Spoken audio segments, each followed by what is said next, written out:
everyone. Welcome to another exciting lecture of corporate law with me, CA Preeti Agarwal. In my earlier session, I had introduced the concept of company to you. In today's session, we are going to discuss the basics of a company, and we're going to start with the first chapter, that is the preliminary chapter. But before that, let's do a quick revision of what we discussed in the earlier session. We basically went through different kinds of organizations, and we also decided that company is a suitable form of organization to anyone who's looking to do business in an organized form of business. A company has many characteristics or advantages over the other forms of organization. Then we also helped our friends to incorporate a company. Yes, so we explained that in case you wish to do business together, coming together for a common purpose forms an association. But you will not get the benefit or privilege of a company unless and until you register it with the ROC. So we got them registered, and that gave rise to a company. Now, company is a separate person in the eyes of law. It has separate legal status.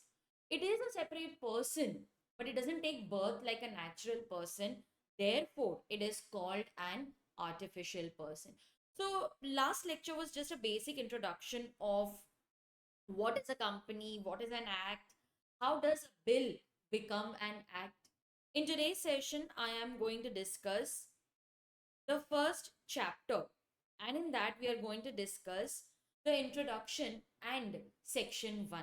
All right, so just one page of discussion, but you will realize that there is so much to discuss even in this one page, because I'm going to explain each and every word, as we are going to need that explanation when we proceed further. Like, what is a rule?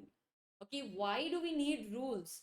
What is the preamble? What is long title? All that is going to help you when you study other laws, that is the Gender Clauses Act or the interpretation of statutes. We are going to come across all these terms. So I want that your basics should be very strong. See, guys, you may have studied these concepts earlier, but now we are going to study them in deep, because when you learn how to read an act, how to understand the language of an act, you may study law at any level. This is going to remain the same. Once your basics are clear, you will be able to understand any act you study at any level of examination. All right. So I want that you should not only have a theoretical knowledge, but you should also have some practical or application based knowledge, because only that is going to help you when you go for articleship and when you actually start working in an organization, or you may even start your own business. Now, if you want to start your own business, you need to know how to understand the language of law, because as a citizen of our country, ignorance of law is not an excuse. You cannot say that I don't understand the language of the law of my own country. Okay, all right. So let us begin with today's session. Chapter 1, the preliminary chapter. Basically, this chapter covers all the definitions. Like, if you remember, I had given you the chapter wise weightage. Yes, we had done a separate video where we had discussed the chapter wise weightage of every chapter. Yes, so please go through that video. And I had insisted that you write all that in my textbook, because later on we will forget. Okay, now this chapter occupies a lot of weightage for exam point, from exam point of view. They can ask you a question on any definition. Yes. So basically, this chapter, these are all the notes which I have made for today's session. So basically, this chapter covers various definitions of the companies, and when you're going to discuss all that from our next session. All right. In today's session, just the first section will be covered, that is section 1, and the need for Companies Act. All right. Now, we were so happy. We already had a Companies Act 1956. So, what was the need to introduce the 2013 Act? Now, imagine the 1956 Act. It was ages or generations ago. That is what I feel, because there is so much change which has taken place in the past few years. I'm very sure that your grandparents may discuss these things with you. Do you remember, in my time we did not even have a television, and now you can watch everything on your mobile? We never even thought that there will be a device which will, which we can carry around, and that will act as a mini computer. When you hear your grandparents say that, you will realize that there is so much of technological advancement, and there is so much of trade that is happening in today's time. Today, you want to order something, you can just open an app like Mintra or Ajio, or any kind of app that you wish to order from, and you will be able to order from brands, which are maybe not even manufacturing in India. We import so many goods, and everything is so freely available. But I remember my grandmother telling me that there was a time when these things were not available. The trade was very much restricted, and there was a lot of smuggling which was happening in our country. Like, someone used to travel to, let's say, Bahrain, and they would purchase cloth or saris or cosmetics, powder, etc. These are such basic things for us now. All foreign brands are available in India, so it is very difficult for us to imagine a time when all this was not available. So she was telling me once that her friend would travel to Bahrain and purchase saris and cosmetics and, talcum powder and all, perfumes, liquor bottles, all that which was not available in India, they would bring from those countries, because you're traveling as a tourist. I just bought it to be distributed for my family or for self use, and they would then sell it over here at a premium. And you know what happens? Although these things were available in our country also, but the things which are not available, they seem very attractive, don't you think? Like, if I tell you that this is available only in the US, and if you have the money, you're like, I want this. Okay, so that time also this would happen. The smuggled goods were very lucrative, and people were ready to pay a very high premium, high price for it. So that is how business was run. What was the business? It was restricted to local boundaries. People would not even think of sending their goods to another state because they were not aware of how they could do so. Like today, if I want to send you these books for lectures, I just book a courier, and then that person comes and he picks it from my office. I don't have to travel also. That person will come, pick it from my office, and then it will reach you. You can be in any part of the country, but you will get the delivery. See how things have changed. So from the 1956 Act, if you go through the changes that have taken place in our economy, you will realize that we cannot continue to have the same laws that were there like 50 years back. So that was the need to bring a new Companies Act. Also, trade expanded. People started exporting goods. We started importing goods. There were so many changes that took place in trade. Accounting needs to be changed, because if you're importing goods, you're exporting, you need to account for all that. But before we adopt a new accounting system, we need to change laws of the country. See, accounting is based on law. Okay, so it is not the other way around. Accounting is based on law. What is company account? It is based on Companies Act. It is based on law. How do you account for partnership businesses? Partnership accounts is based on Partnership Act. So first we need to amend the law of the country. So because there were so many changes in our economy, we also started using or we started passing the accounting entries as per the international standards, that is International Financial Reporting Standards. So our reporting also changed. It was at par with the international standards. So if we want to go global, we will have to make our law at par with the international standards. Yes. So that prompted the need for the Companies Act 2013. And I'm telling you, a lot of changes were made in this act. And there were so many amendments which happened even after that. Earlier, when they introduced this act, it was very strict. Then after making few changes, they relaxed the provisions, because people were like, how will we do business? The company that is so strict. So then they introduced certain relaxations, exemptions, and now I don't think there are many changes. Even like you can get an idea of the changes because of the amendments that are applicable to our students. There was one time when I remember taking amendments of 70 pages. I'm not kidding, 70 pages of amendments. Okay, imagine studying all that for your exam. Now we get hardly two amendments applicable for our attempt, because everything is now quite settled, and it's been quite some time that we have been adopting the Companies Act. So yes, now things have settled down quite a bit, And now there are not so many amendments. Good news for us students, yes. Okay, so what was the need for introducing this act? The changes in the company law was indispensable. Now, what is the meaning of indispensable? Indispensable means it was unavoidable, it was inevitable, it had to happen. Yes, so the changes was indispensable. Please are the meaning of indispensable.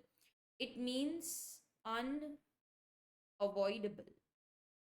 Unavoidable, it means it had to happen due to change in the national and international economic environment. Now, students, do you remember I had asked you to keep three colors of highlighters and three colors of pen? Yes, I need red, blue, and green, because these are the colors which I normally use while highlighting, and you will understand the use of those colors when you start revising the act.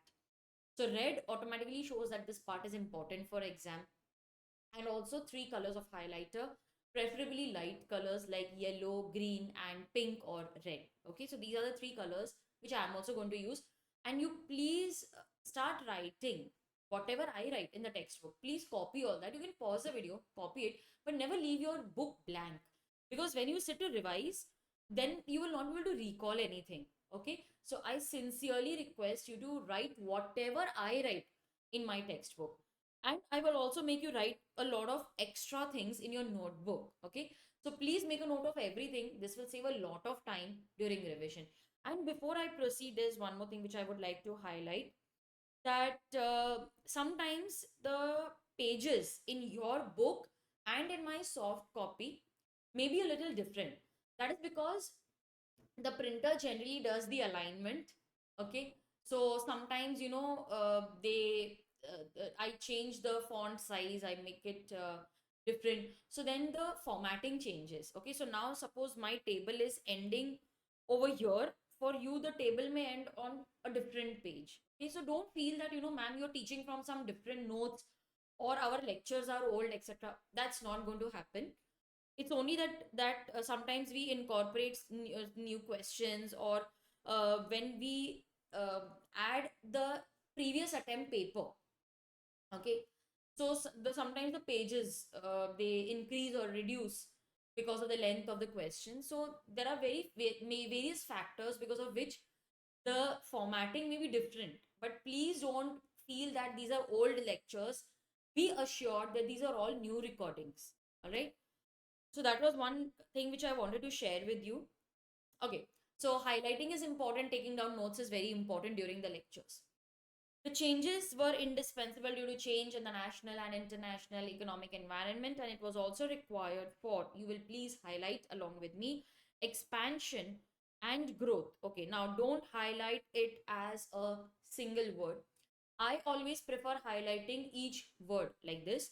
It is important for the expansion and growth of our economy. Now imagine you highlighting it like this. So it is not visually appealing because you will not remember this. It will not create a photographic memory. But what if I highlight like this? Expansion and growth. So when these two words are highlighted, it will remain in your mind till your exam. Yes, so this is how we should highlight one word. It's not applicable for all the types of highlights, but let's manage it and you will get used to it as we proceed. Okay, but these are few things which I wanted to highlight before we start our discussion, because it is important in a theory paper like law. So it was necessary for the expansion and growth of our economy. So we discussed this. The Companies Act, now it aims to improve corporate governance. Before this, what were the changes that were made in the 2013 Act as compared to 1956 Act? Many changes were introduced. But the basic changes which I liked were, earlier the sections were very scattered. Like, if I wanted to incorporate a company, there were various sections which I needed to refer and they were all scattered. Now everything is divided into proper chapters and all the sections are grouped together. Like, say for example, I want to incorporate a company. I'll take you to the BEAR Act.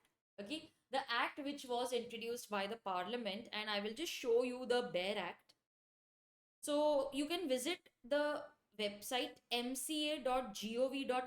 Okay, so just type in the browser mca.gov.in. And you can go through these acts. So the Companies Act, this is the arrangement of sections.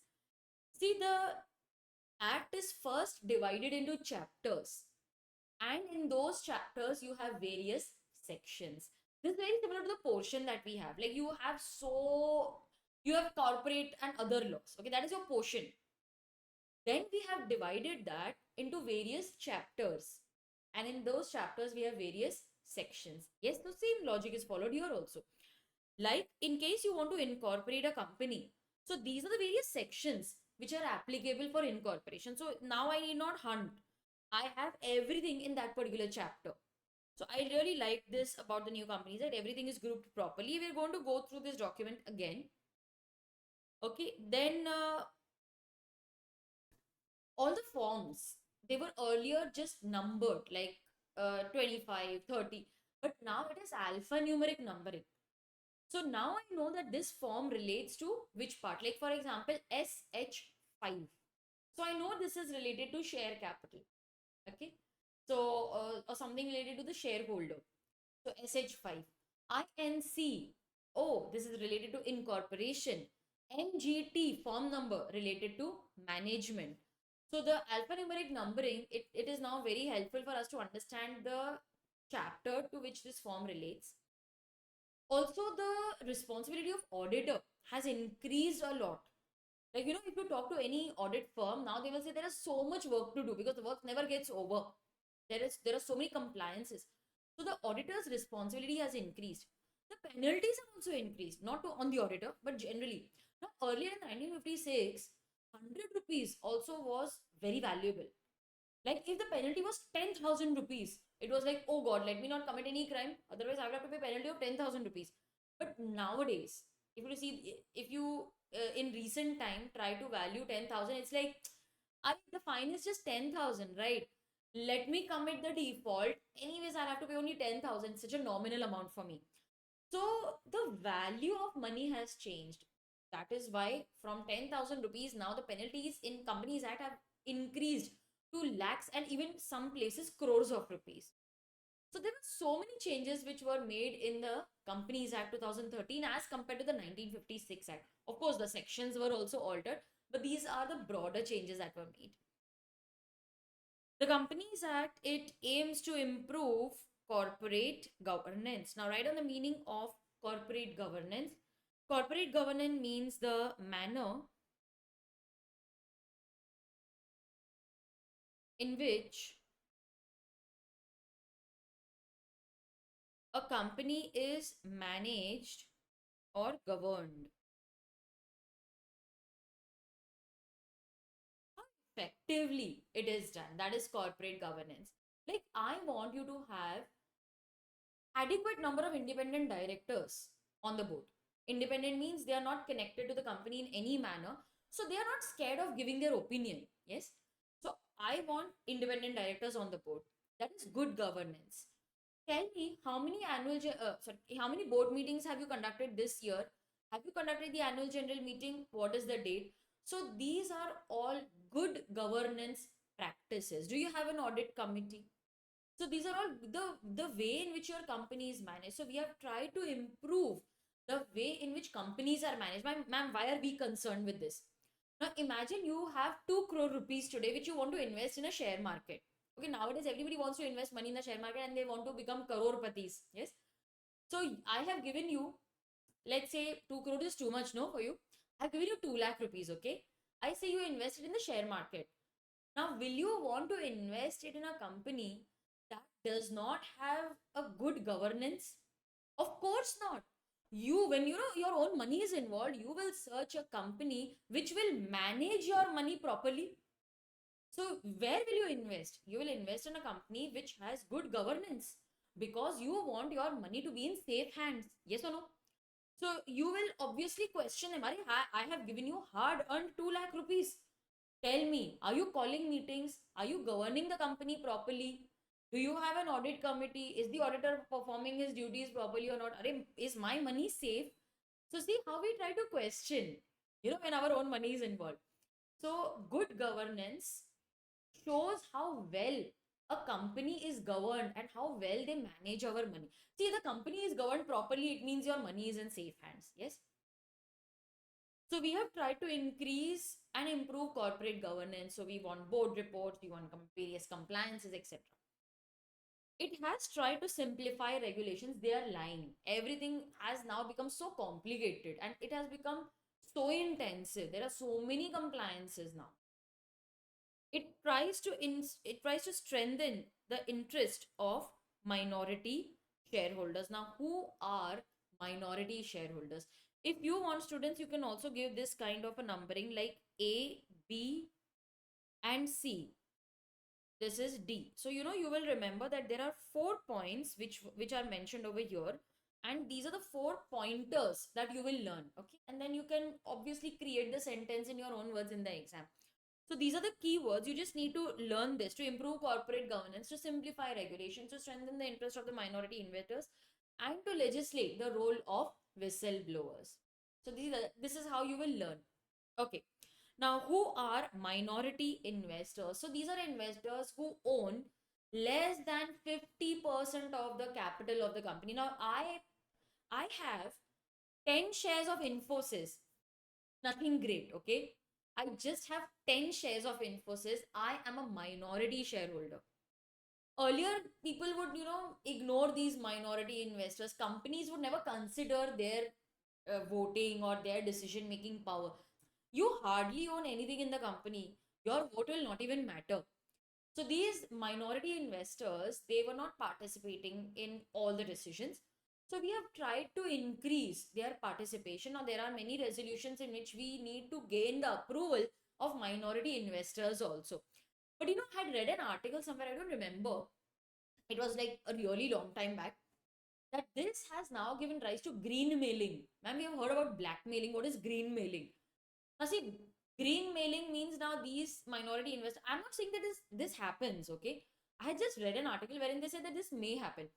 So I am a minority investor. I know that without my vote, the company will not be able to take that decision. Now, there are certain rights which are given to minority shareholders. There are certain voting powers that they have. So maybe there is a resolution in which I need the approval of minority investors also. Now I know without my approval, the company will not be able to move forward. So I tell them I will give my approval if you give me 50,000 rupees. Green mailing. Green means money. So, it may lead to green mailing because they know that without their approval, the company will not be able to move forward. This also legislates the role of whistleblowers. Now, the concept of whistleblower is discussed under section 177 of our Companies Act. Okay, so just mention over here, you don't have this in your syllabus, but I think you should know about it. Okay. Now, the concept of whistleblower actually originated in England when the policeman, if he saw something bad happening on the road or wrong happening on the road, he would just blow his whistle loudly to attract the attention of the passerby. Sorry, listen, something wrong is going on over there. Please stop it till I come. Just take care. I'm running and I'm coming. But he would blow the whistle loudly to attract the attention of the passerbyers. That gave rise to the concept of whistleblowing. Now, first, let us understand it in the general meaning, and then I will make you understand that in the context of Companies Act.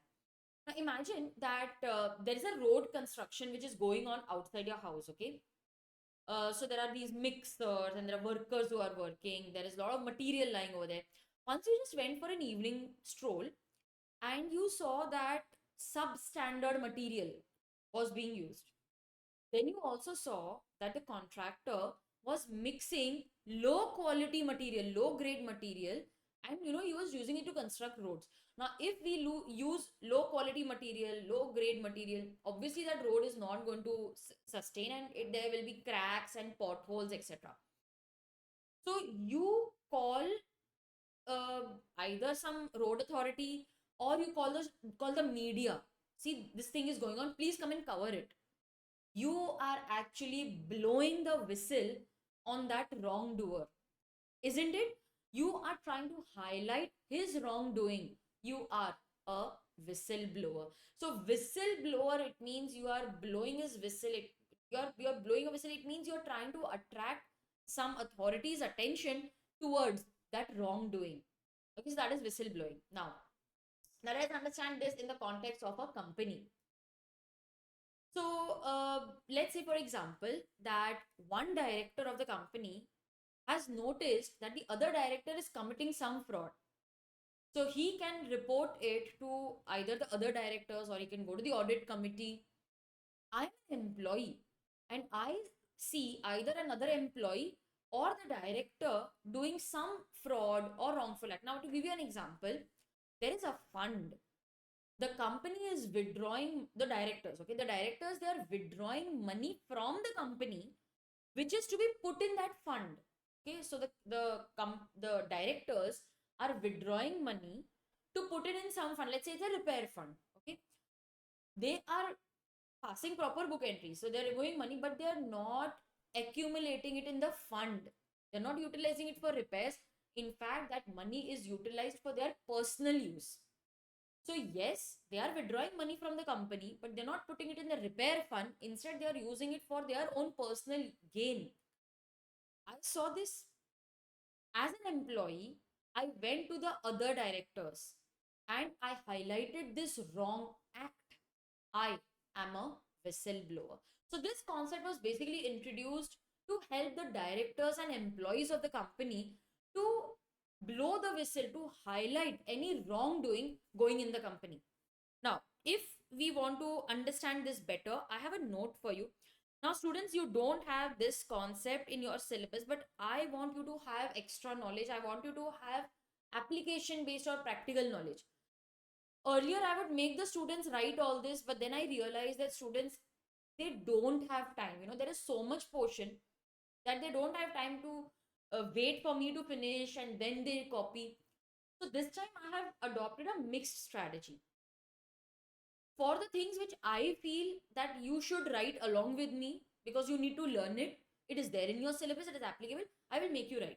But if I feel that it is going to save our time because all this is not going to be asked in the exam, it is for our extra reading, extra knowledge, I will already write it for you. We will quickly discuss it and I will give you time to copy. So this will save a lot of our time and you will also be able to complete watching all the lectures in time. Okay, so this is a mixed approach which I have adopted this time. Now, what is the concept of whistleblower? First, understand. Don't be in a hurry to write. First, understand and then we will write it. Okay, it is covered under section 177 clause 9 and 10. It is a vigil mechanism. What is the meaning of vigil mechanism? To be vigilant, it means to be careful, to be aware, to be alert. Yes, you should be vigilant. That is what my mom would always tell me. You should be alert. Okay, so it is a vigilant mechanism. You have to be alert for the directors and employees. So we are helping the directors and employees to find a way to expose the wrongdoings in the company. See, if I am at the top level, I will not know what is happening at the lower level unless they come forward and expose the wrongdoers. Or those wrongdoers are also known as perpetrators. Have you heard of that word? Perpetrator of fraud. Perpetrator means he's a wrongdoer. Okay. So it is a vigil mechanism for directors and employees to report concerns about unethical behavior, either actual or suspected fraud. Actual means I'm very confident. Suspected means like I think there may be some fraud, so we want the higher authorities to now investigate.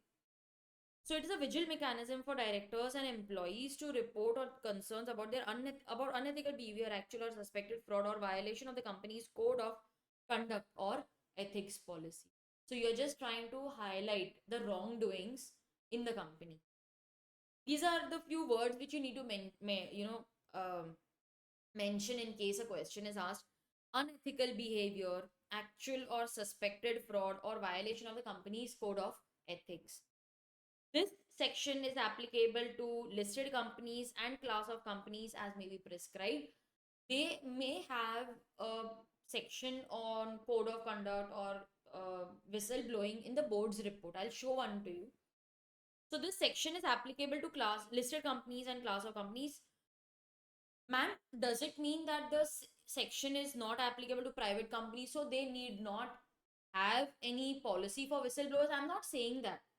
What I mean to say is that these companies, they have to establish a vigil mechanism, a proper mechanism. Like, how will you report? I'll give you my example.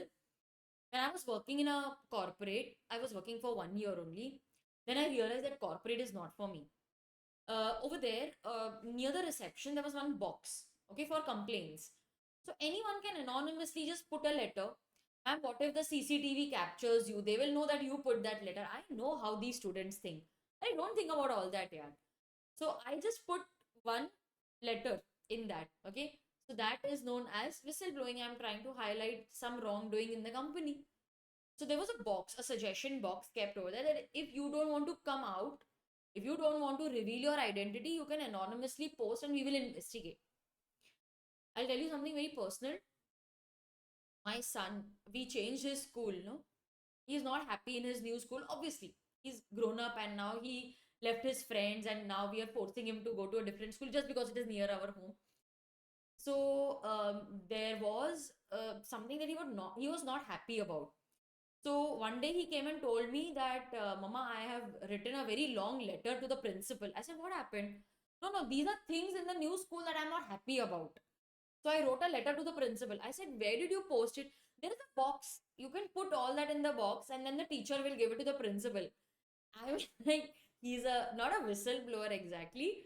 But see how, when you're aware of such things, if you're not happy, just put it over there. Doesn't mean that if you're not happy with your bonus, you're not happy with the increment, you write all these letters and keep. I'm not saying that. I'm just giving you an example of how my son also used that. Okay, I don't remember posting anything in the box which was kept outside my company. I very soon, within 6 months, I realized that I'm not going to stay here for long. So why even bother? So yes, I will discuss about my corporate work and articleship later. Not now, okay? But I will for sure share my experiences and why I shifted and chose teaching as a profession. So maybe it will help you also to take some decision later in life. So yes, we'll get to that, but later, not now.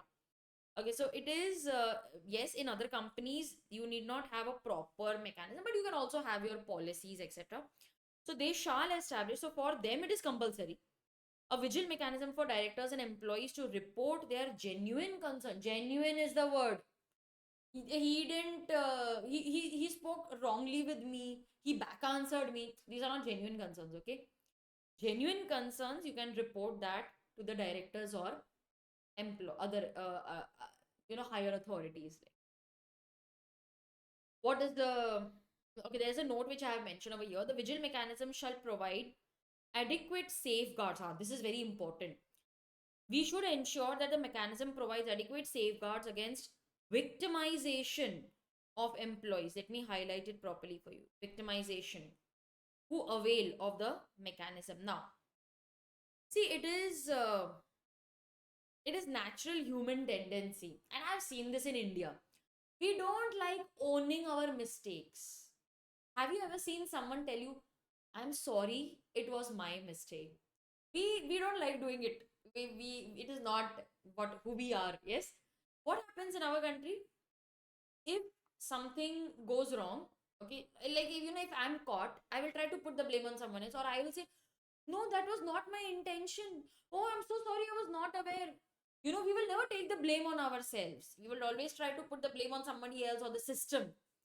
Now, let's say, for example, that somebody wrote or blew the whistle of a director. Okay, let's say that Mr. X, okay, he's an employee and he highlighted a wrongdoing of a director.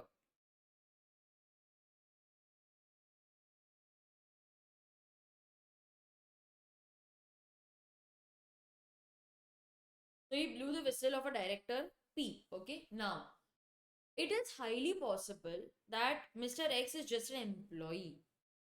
Director is in a powerful position. So he will say that the employee, oh, this employee, he's a big liar. Are, do you remember last time he had, concealed some information from us? Or what you will try to do, put some money in his drawer and blame him for bribery. Or you will say, he's from the northeast, right? These people only want their kind of people to work in our organization. They are never open, they don't like progression, they are not open to seeing us as bosses. See how we are victimizing them. So law says you cannot demote them. Demote means, you like, there's promotion, there is demotion also. Let's say he is an assistant manager, you cannot make him an associate, you cannot demote him, you cannot withhold his salary, you cannot ridicule him, you cannot remove him from the organization. So we have tried to protect the interest of whistleblowers. Okay, so we have tried that. Now please write this in your notebook. Yeah, please write this.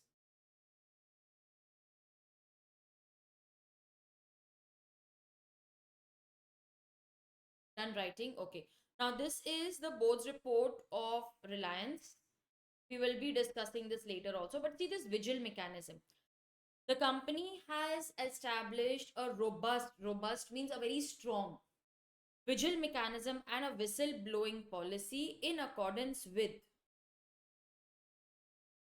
the provisions of the Act and the listing regulation and ethics and compliance task force comprising of executive director, general counsel, group controller. It has been established, which oversees and monitors the implementation of ethical business practices in the company. The task force reviews complaints, incidences on quarterly basis and reports them to the audit committee. So in case of any incident, we try to solve them and also bring it to the attention of the audit committee.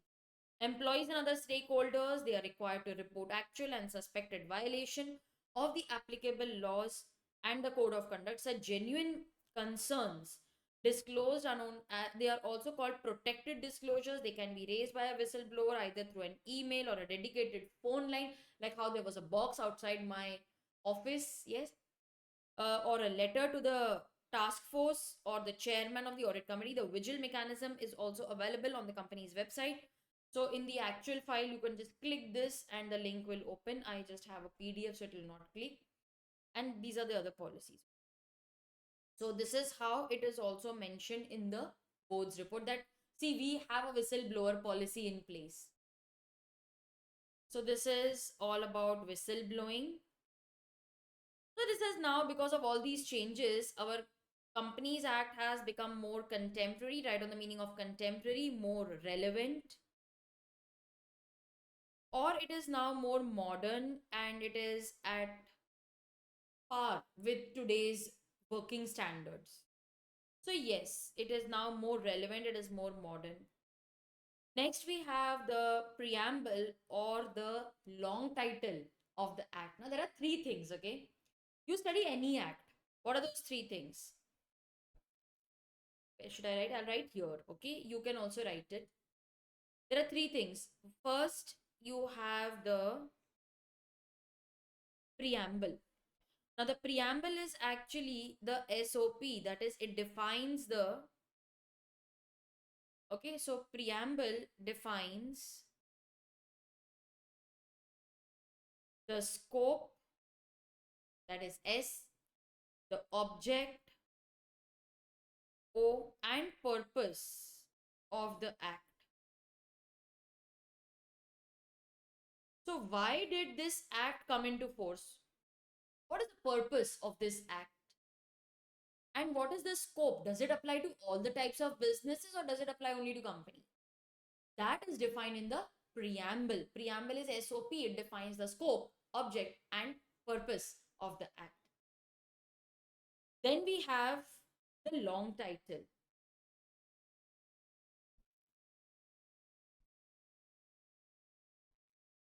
Long title basically describes the enactment. Enactment means your act. Okay, so it is a lengthy description, a detailed description of the act. Then you have the short title. See, I cannot write the long title every time I want to give reference to the Companies Act. So what do? I also have a short title. The short title, it merely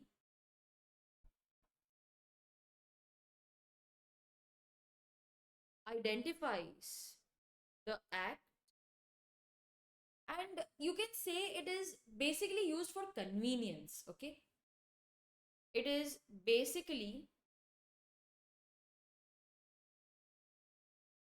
used for convenience.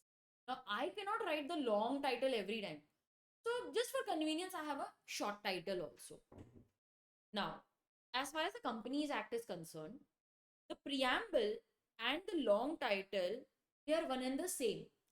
In other acts, it may be different, but in our Companies Act, preamble and long title are the same. So, what is the preamble of the Companies Act? The Companies Act is an act we will highlight to consolidate and to amend the law relating to companies. So, what is the object or the purpose of the act? Basically, we want to consolidate all the provisions in this. So, whatever are the prior provisions, we want to consolidate and put it in one act. And we also want to make amendments whenever required. Okay, so whenever we want to bring about any amendment, we will have the power to do so. That is the purpose of this act. So we can consolidate and amend the law. Now, amendment also includes amendment made to the previous act, and now we are trying to implement the new act. Yes.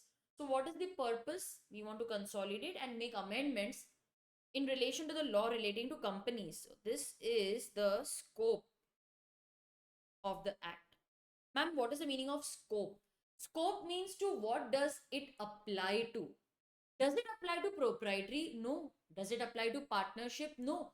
The scope clearly mentions that this act, okay, the Companies Act, it was introduced to consolidate and amend the law relating to companies only. So the Companies Act is an act which will make and amend the law relating to company only. That is the scope of the act. We are not introducing this act to make laws for proprietary or partnership business or LLP. The scope will be restricted to companies only. Let us see how this looks in the Bare Act also. Okay, I'll show that also to you. So this is how it looks in the Bare Act.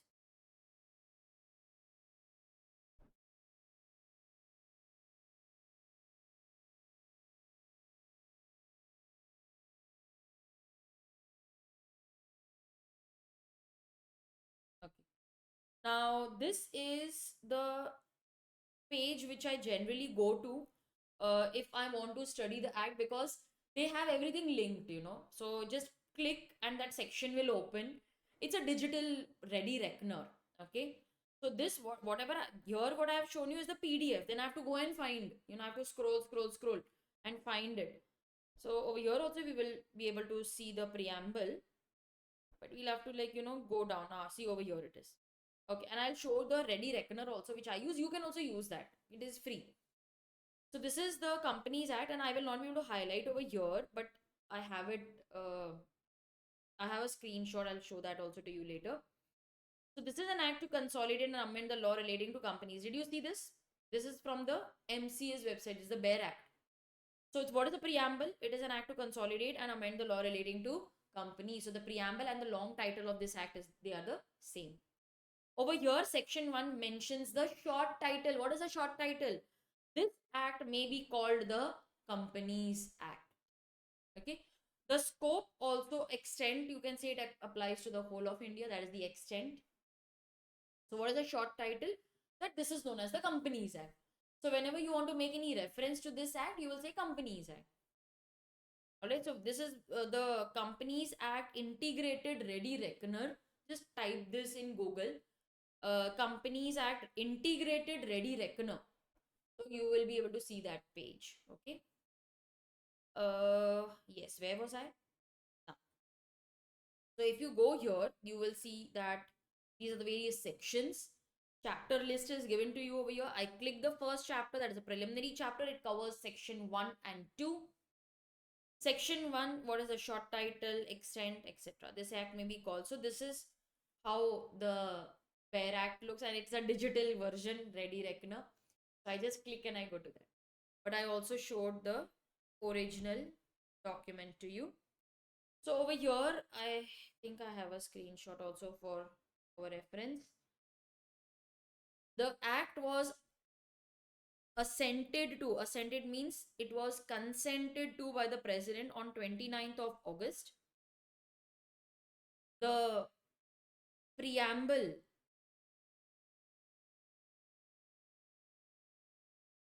or the long title, because they are the same as far as Companies Act is concerned. It is to consolidate and amend the law relating to companies. What is the short title? This act may be called the Companies Act. This is the short title. Okay.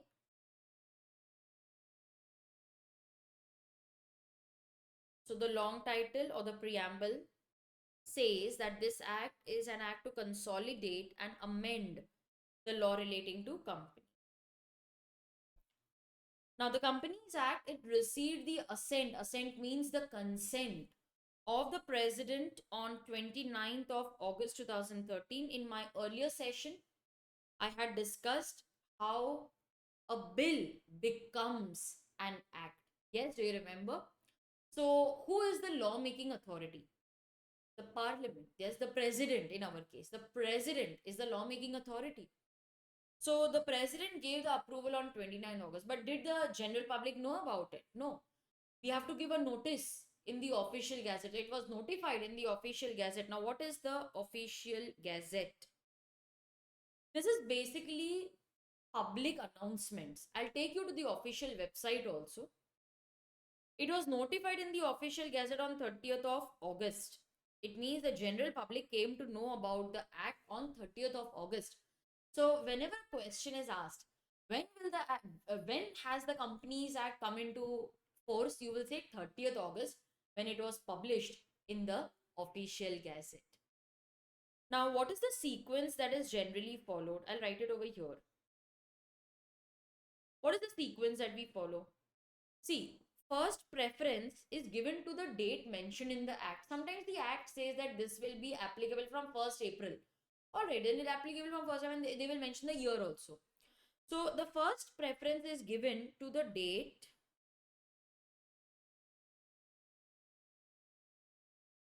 mentioned in the act. So this is the date on which the act will come into force. So we will accept that date. Now it's not given. All right. Then the date on which it was notified in the official gazette, that will be considered. And that is also not given. Then the date on which it received the assent. Assent means consent of the president, that will be considered. Okay. So first, see, does the act mention the date? No. Okay, see, what is the official gazette announcement date? That, and that is also not given. Then the date on which it receives the assent of the president. Write this. Okay. So the Companies Act, it receives the assent of the president, but public announcement was made in the official gazette. This is a booklet which is issued on a weekly basis by the central government. It was, now soft copies and other archives are available on the website, but it is printed in the government press. Okay. So if you want to see, you can go to their official website. So this is the Gazette of India. Currently, this is the website. Okay, and yes, see over here, the Directorate of Printing, Department of Publication, Ministry of Housing and Urban Affairs, Government of India. All right. So this is how it looks.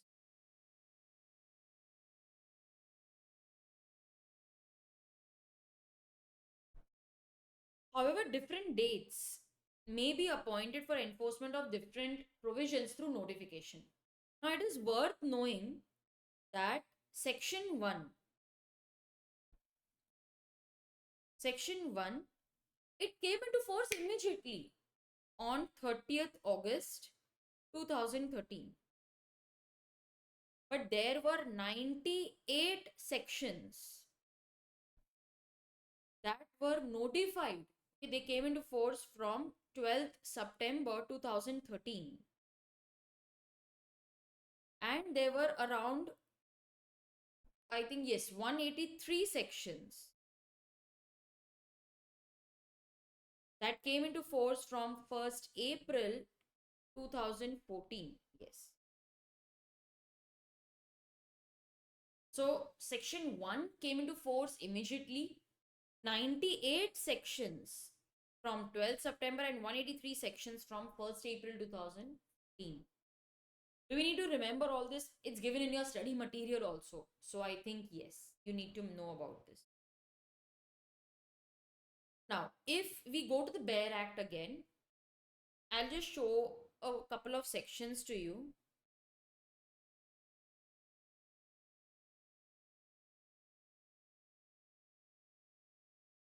Section 3, it is effective from 1st April 2014. So as I already mentioned, 183 sections, they came into force from 1st April 2014. So this is one of them. So in this particular Ready Reckoner, you can see the date also on which it came into force.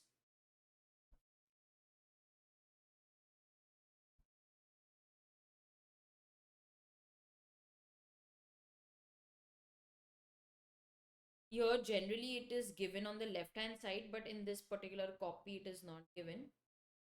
Okay, so here see, and the one which is in blue, they have mentioned the date also from which it comes into force, that is 9th of February 2018. This was added through an amendment, so it came into force from that particular date. Then we have this, let's say section 9, again effective from, so they are effective from the date mentioned here. Students, the Companies Act, it did not come into force on one day. It was enforced in parts. Okay, so it came into force subsequently. All sections were not enforced on the same day. Now, the Companies Act is divided into 29 chapters. Like your syllabus is first divided into chapters. Similarly, the Act is also divided into chapters. Let's see that. See, when you see it, then you actually understand what I'm talking about. Over here, the Companies Act is divided into 29 chapters. See, this is the list of various chapters, and this is the sequence in which we are also studying: preliminary, incorporation, prospectus, share capital, debentures, deposits, registration of charge. See, this is how we are also studying. So there are total of 29 chapters. Yes. Then you will also find that there are 7 schedules. So we have schedule 1, 2, 3, 4, 5, 6, and 7. Now, what are these schedules? See, you cannot write everything in the act. Act will become very bulky. Also, I need certain formats which I can't write in the act, because again the act will become very bulky. So these formats, they are given in schedule. So I have schedule 1 which will tell me, actually you don't know how to make the memorandum, we will tell you how it is to be drafted. So a model memorandum and article is given in schedule 1. Schedule 2 talks about depreciation. Schedule 3 provides a format of balance sheet and profit and loss account. Now, what is the need for this schedule? One, I told you I cannot write everything in the act. It becomes very bulky. So all the formats or some elaborate information which I want to give, that I will write in the schedules. Like I want to know the areas in which I can carry out CSR activity. So that is given in schedule 7. So schedule 7 provides a list of various activities in which if you spend, it will be considered as if the spending is on CSR. So these are the 7 schedules, and see how lengthy it is. Now, another use is that I want to show this schedule to you. That is how to prepare the balance sheet and the profit and loss account. See this. I cannot write all this in the act. It will become very bulky. Now, what is the use of providing this schedule? See, it will help all the companies to prepare their balance sheet and profit and loss in one format. What if this is not there? then everybody will prepare their documents in the way they like. They will provide only that information which is favorable to them. I want that every company should prepare the balance sheet and profit and loss account in one particular manner. Now, how will that benefit me as an investor? I have 2 lakh rupees. I want to invest it in the shares of a company. I see the balance sheet P&L of one company, then I see it of another company. If it is in a different format, I will never be able to compare it.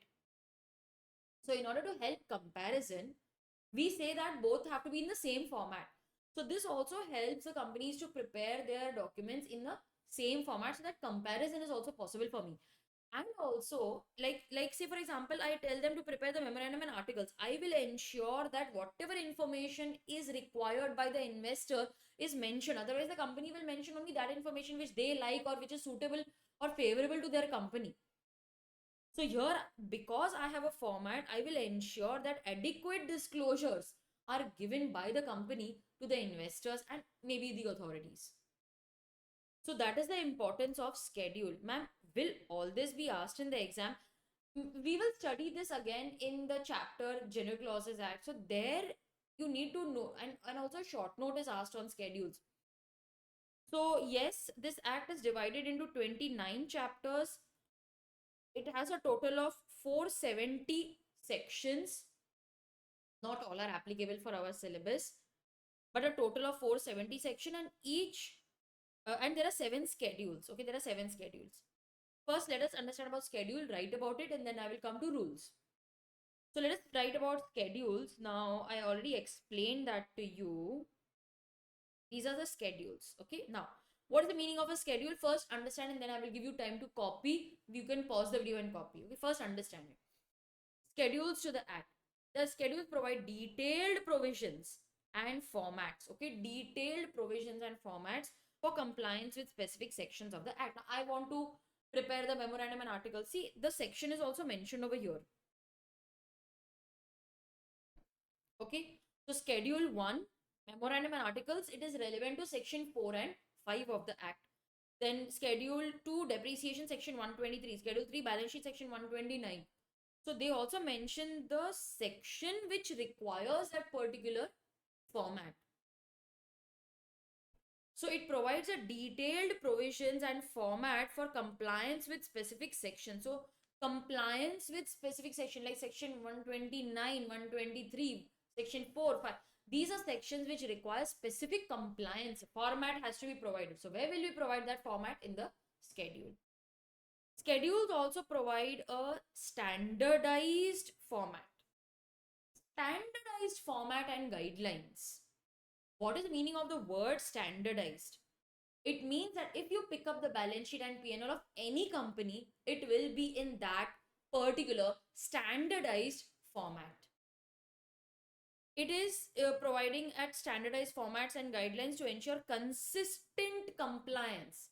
Every company is consistently complying with those formalities every year with the provision of the Companies Act across different companies. Okay, so please write this in your notebook. Yes, we also saw that every chapter will have at least one set of rules. Okay, every chapter will have at least one set of rules. See, each chapter has at least one set of rules. What are these rules now? See, whenever we make an act, we may sometimes not be ready with the procedures. We may not be ready with the penalties. We may not be ready with the limits. We may not be ready with the fees. Or maybe that information keeps changing every time.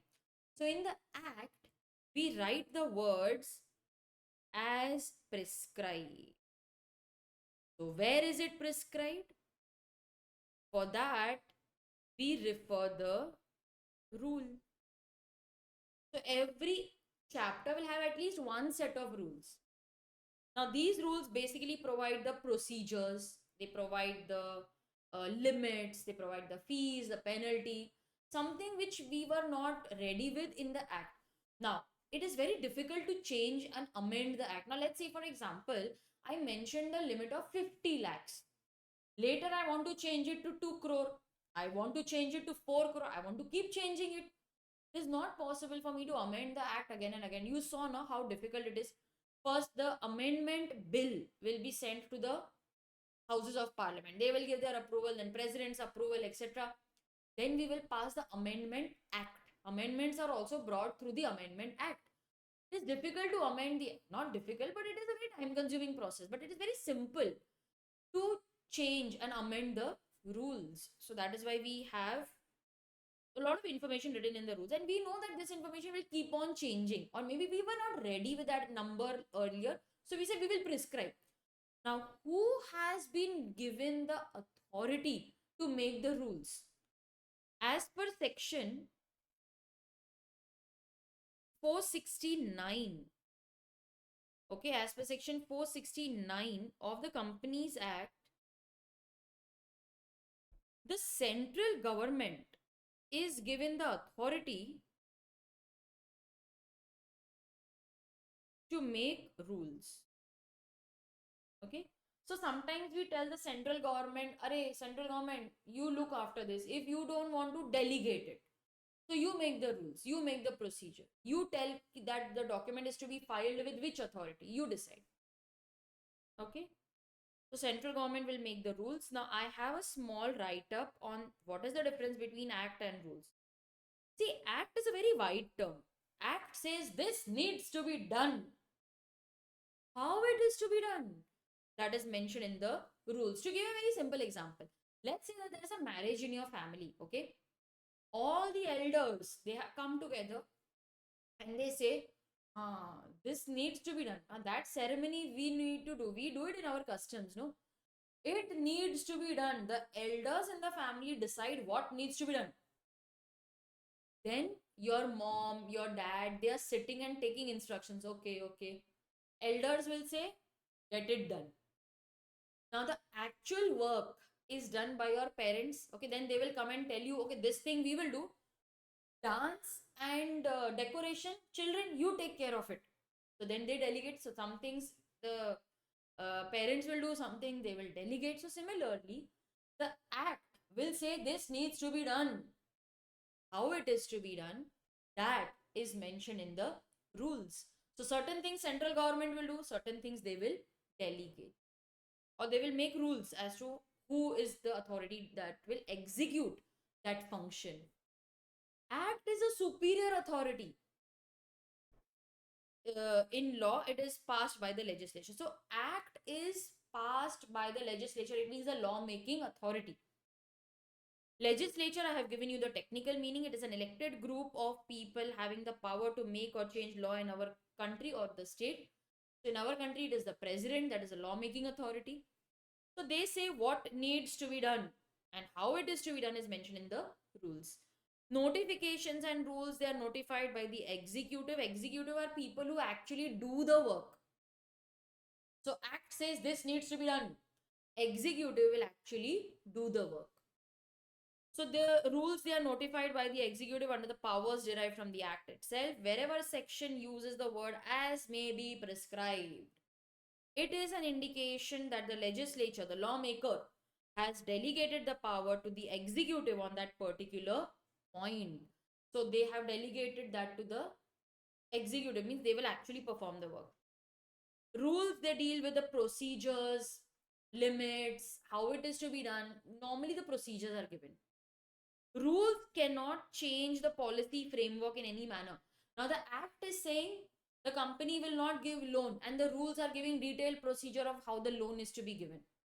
You cannot override the act. You need to be subordinate to the act. Subordinate means you are supporting the act. You cannot contradict, you cannot override the act. Rules cannot change the policy framework. They cannot override the power of the section. Section 469 empowers the central government to make rules for sections. And do we need to learn all this? No, it is only for your understanding. Will this come later on? No. It means it will come in CA final, but yes, you need not insist on learning all this for your current examination. It can be you can prepare for it maybe later. Okay. Please pause the video and write it.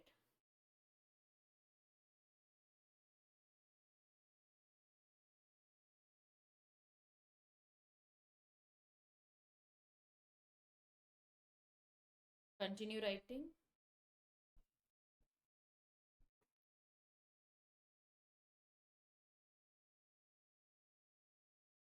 Done? Okay. Let us go back to our textbook.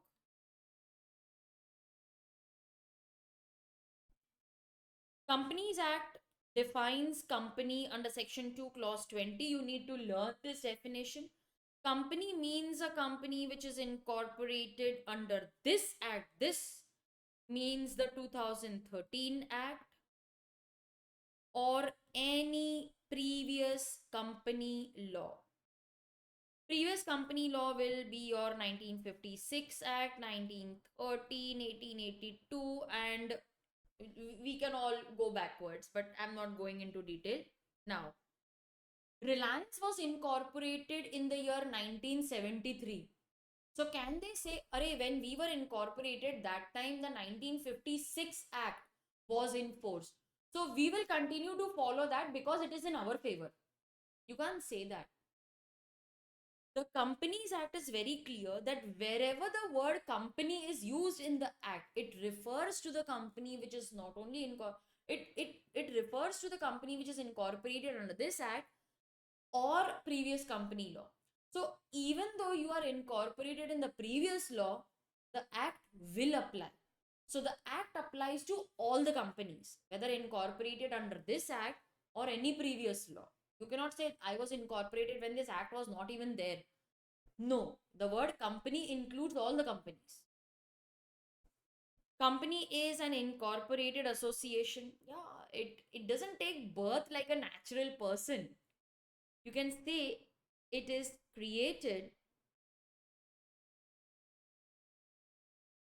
by operation of law. It doesn't take birth like a natural person. That is why it's an artificial person. But as a person, it can conduct all the acts like a natural person. Like it can enter into contracts, it can file a case can be filed against the company. So it enjoys all the rights of a person. Yeah, it's an artificial person because it doesn't take birth like a natural person. What happens is we have an association of persons, yes, but they need to have some common object. You cannot just come together randomly. You will have to get it registered and then it becomes a company. So it is an incorporated because it needs to be registered with ROC. It is created by law. Because it is created by law, it comes to an end also by operation of law.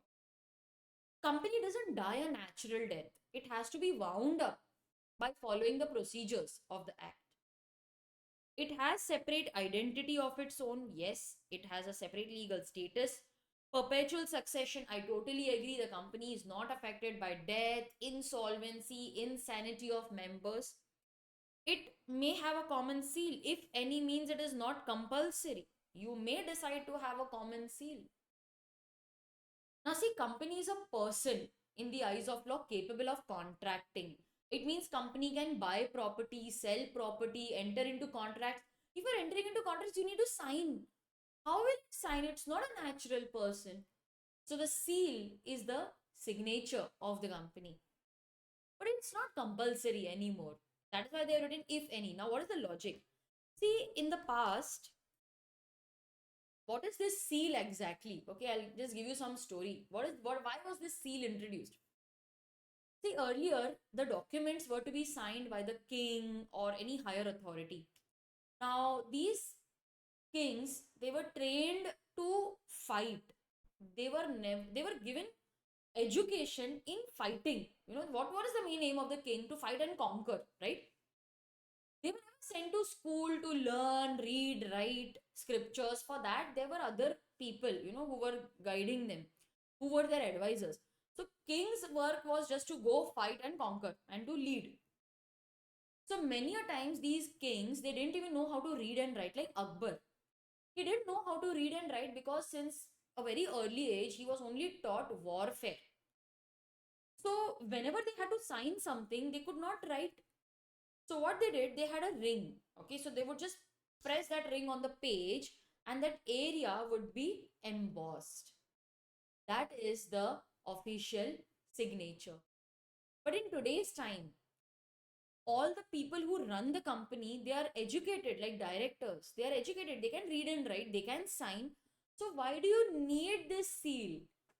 And also you will see in earlier olden times, like the medieval times and even before that in India, there were these seals which were like a stamp, but it didn't have any ink. They would just put some lark and put that seal, just an impression. So it reminds us of the medieval times. Why do you need a seal? Now you have so many people who can sign. Like if if you want, you cannot have any seal for the company. Like I don't have seal for my company. So if there is no common seal, the document will be signed by two directors or one director and one secretary in case you have a company secretary. So you need not have a common seal, but company in its article can mention, see, we don't require common seal on all documents, only on these four documents we want common seal. That you can mention in your articles. Have you seen the common seal? I have it over here on my table. Just see this. This is actually the common seal of a company in which I was a director earlier. Can you see this? There is a gap over here. Can you see the gap? Can you see the gap? So we insert a paper. Now I don't have a paper right now. We insert a paper over here and you press the lever. Wait, just a minute. I have a blank paper. Just a minute. Yeah. So,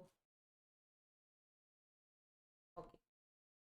So this is a paper and you just insert the paper in this gap and you press the lever. Okay.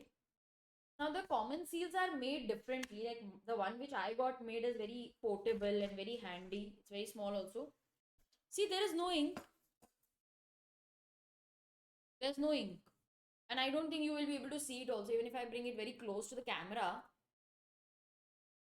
there's this area, okay, which is embossed. See it? Can you see? This area got embossed. Yes. So this is the common seal. See this over here. Alright. So I think it was visible. So you just put the paper, you press the lever. This is quite clear. This is the common seal. Huh? Okay. So this is how the common seal is affixed. Like this. So yes.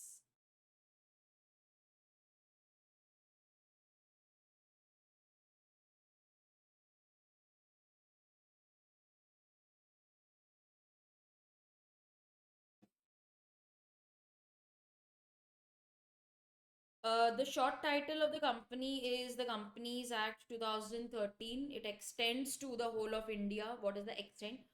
So, Section 1, which was enforced immediately, talks about four things. SECCA. S stands for short title, extent, commencement, and applicability. Section 1 commenced immediately. Other provisions, I already gave you the dates. Applicability. Yes, it covers the companies incorporated under this act or any previous company law, but it also applies to the companies of other sectors. Like you can write it over here: insurance, banking,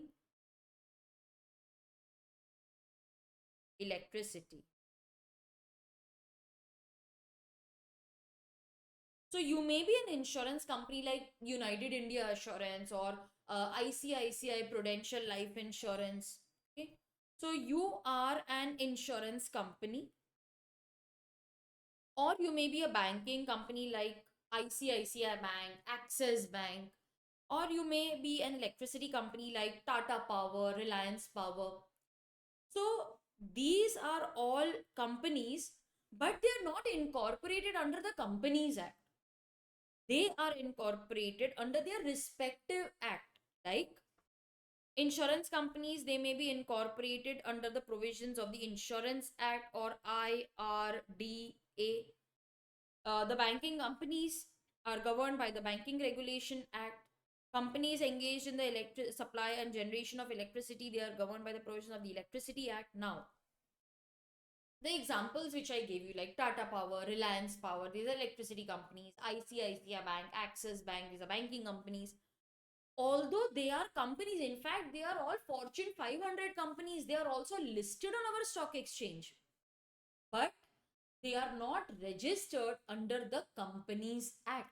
So, ideally, the Companies Act should not apply to them. However, the applicability of the Companies Act clearly mentions that as far as the provisions of their act and the Companies Act are the same, they are consistent, the Companies Act will apply to them. Suppose nothing is given in their act, then Companies Act will apply. And this much we understood, that if both acts are talking about the same thing, very good. But if they don't have anything written in their act, the Companies Act will apply. We understood that. My doubt is, what if Companies Act is saying something and their act is saying something else? Their act will prevail. Okay, so their respective acts, they are to be followed. Okay, so they prevail over the Companies Act. So as far as the provisions are consistent, very good. Suppose nothing is written in their act, obviously the provisions of Companies Act will apply. But if there is inconsistency, their act will prevail. That is what is given over here. Except where? See? Except where? Except where? What is the meaning of except where? Over here it is mentioned. Except where means that if the provisions are inconsistent with the provision of the Companies Act. Okay, so if the specific act has provisions which is inconsistent with the Companies Act, then the specific act will prevail over the Companies Act, right over here. In case of inconsistency, you can say inconsistency, conflict, any word is fine, or conflict. Then the specific act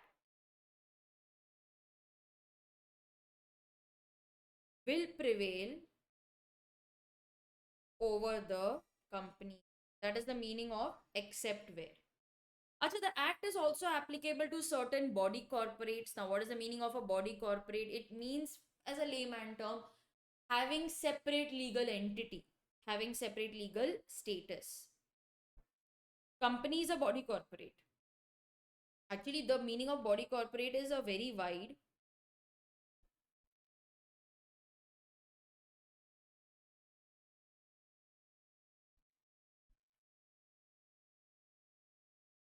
Body corporate is a wider term, which we will study in section 2, clause 11 of that. Company is a body corporate. Body corporate means anything having separate legal identity.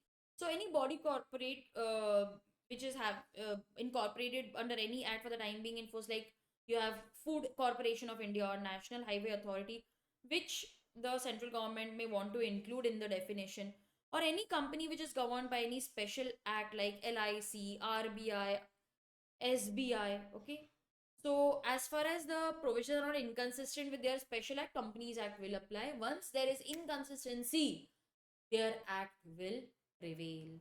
Okay. So any other company governed by any special act, so that is also covered.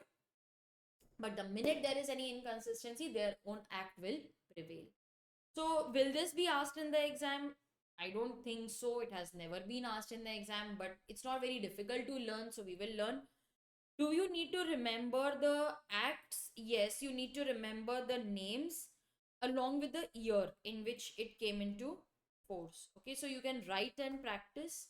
Now, how will you revise? Using the notes. So it becomes very easy when you have my handwritten notes. So the Companies Act aims to improve corporate governance. Like, see, I'm reading this. Improve corporate governance, simplify regulations, strengthen the interest of minority investors, and legislate the role of whistleblowers. 4 points. So this is how I will learn. Apart from that, what is important is the definition. It means a company which is incorporated under this act or any other previous law. It's an artificial person having separate legal identity, perpetual succession, and common seal. Because of our highlighting, it now becomes very simple to understand. So, students, this was today's session where we studied about section 1 of the Companies Act and also the applicability. In my next session, I will start with the definitions. I will also give you a story to memorize that will help you to memorize the section numbers. Okay, all the section numbers can be memorized with the help of a story. So I'll see you next time. If you have liked this video, then do share it with your friends. Ask them to visit my website capreetyagarwal.com. A lot of effort goes in planning these sessions, and I want that my students should have the best understanding of law. My procedure is very simple. We will first study with the help of handwritten notes. We will read, make notes in our concept book. Then we will solve the questions from the compiler, which is my question bank book. I will also share with you MCQ practice papers. After doing all that, only then we will proceed to the next chapter. So do share these lectures with your friends. Share it with someone who needs them. Share it with someone who is studying law. And I'm very sure that these lectures will benefit them also. To purchase lectures, books, and test series, please visit my website capreetyagarwal.com, and I will see you next time where I will share with you a story. I've already prepared that story for you.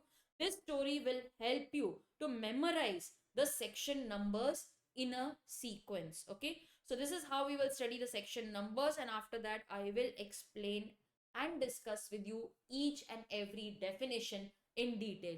So, till we meet next time, stay in touch, stay happy, stay satisfied, enjoy whatever you are studying, and I'm sure that you will find that this is a very easy and a very scoring subject. All right, students, bye bye, take care. I will see you next time.